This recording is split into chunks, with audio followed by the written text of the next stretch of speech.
법무부가 어제 대장동 항소포기에 반발한 검사장 3명을 한직으로 보냈고 아예 한 검사장은 강등 인사를 했습니다. 그 강등 인사 대상이 바로 여기 이제는 정유미 고검검사로 불려야 되나요? 과거 정유미 검사장입니다. 그런데 이례적으로 정유미 검사가 오늘 행정소송을 예고하면서 취재진 앞에 섰습니다. 그 현장 화면 바로 만나보겠습니다.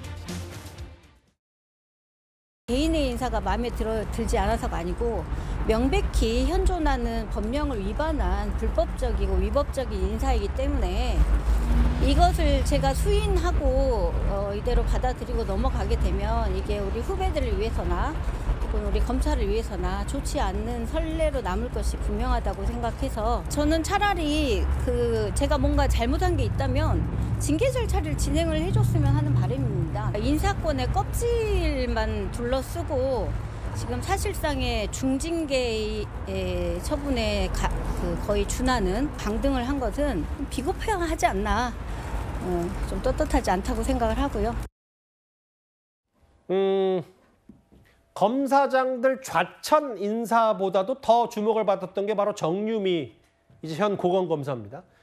검찰청 폐지법을 비판했고 항소포기 비판 서명 냈는데 검사장에서 고검검사급으로 강등이 됐거든요. 차장부장검사. 박성미 비서관님, 오늘 기자들 앞에 서서 이거 행정소송 내겠다라고까지 했어요. 전혀 이걸 인사라는 껍질만 씌운 거다라고 비판했어요.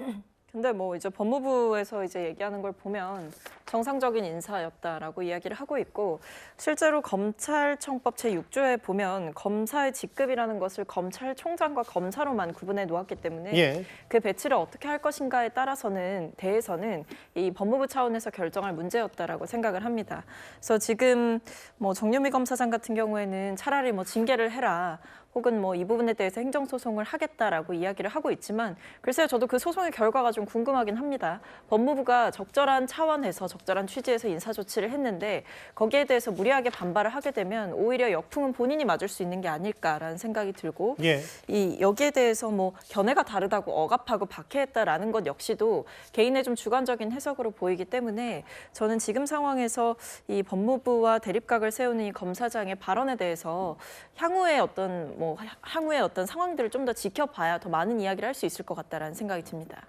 법적인 거 잠깐만 짚어볼게요. 저 장현주 변호사님. 이게 그러면 인사 취소 소송과 효력정지 가처분, 그러면 이제 강등된 거잖아요. 강등 인사가 일단 행정소송을 냈기 때문에 실제로 기자들 앞에 섰고 일시적으로 멈추는 겁니까? 정유미 검사장에 대해서요? 일단 이제 가처분 소송까지 같이 냈다라고 한다면 이 부분은 조금 더 빨리 결정이 나옵니다. 아마 이제 행정소송이니까 집행정지일 가능성도 있는데 그렇다면 이 부분을 만약에 행정법원에서 집행정지나 이 가처분을 받아들이게 된다라고 한다면 일단 이 인사처분 자체가 집행이 정지되는 효과는 있거든요. 그렇게 되면 지금 일단 이 전보를 했던 강등했다라는 표현이 나오는데 이 부분 자체가 일단은 정지될 수 있기 때문에 사실상 행정소송의 이 본안보다도 집행정지나 이 가처분이 어떻게 되는지 그 결과를 좀 주목해서 봐야겠다라는 생각은 들고, 그리고 이 부분에 대해서 당사자는 일단 관련된 법 조항들을 또 근거로 대고 있지만 법무부에서도 나름의 합리적인 근거나 법적 근거를 가지고 이 인사처분을 했다라고 보이기 때문에 이런 부분들이 법적으로 어떻게 될지는 조금 더 차분히 지켜봐야겠다라는 생각 듭니다. 이제 정유미 검사장을 내가 어디서 봤지 하는 분들도 제법 되실 텐데 바로 이 창원지검에서 명태균 씨 관련 수사를 했던 인물입니다.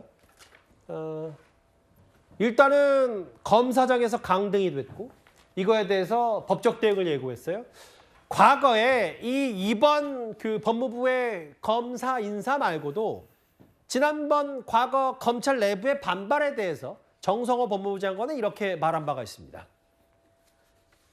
검사장분들 징계급 조치 검토하고 계신 게 있으실까요? 지금 특별히 드릴 말씀은 없고요. 우리 법무나 검찰이 안정되는 게 가장 중요한데 어떤 것이 좋은 방법인지 고민을 많이 하고 있습니다. 사실상 강등이라 내부 반발 우려도 있는데 이 부분은 특별히 그런 움직임은 저는 없는 걸로 알고 있고요.